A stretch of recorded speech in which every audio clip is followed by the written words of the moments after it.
আজকে তুমি রাগ করছ, দুঃখ পাবো তাতে।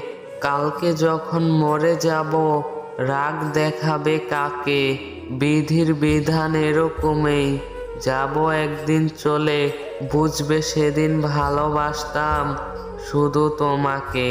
তোমার মুখের হাসিটুকু লাগে আমার ভালো, তুমি আমার ভালোবাসা, বেঁচে থাকার আলো। রাজার যেমন রাজ্য আছে, আমার আছো তুমি। তুমি ছাড়া আমার জীবন শুধু মরুভূমি। অল্প অল্প মেঘ থেকে হালকা হালকা বৃষ্টি হয়, ছোট ছোট গল্প থেকে ভালোবাসা সৃষ্টি হয়। মাঝে মধ্যে স্মরণ করলে সম্পর্কটা আরো মিষ্টি হয়। ভালোবাসার মানুষটির চোখের দিকে তাকালে পুরো পৃথিবী দেখা যায়। সেই ভালোবাসা চলে গেলে পুরো পৃথিবী আঁধারে ঢেকে যায়।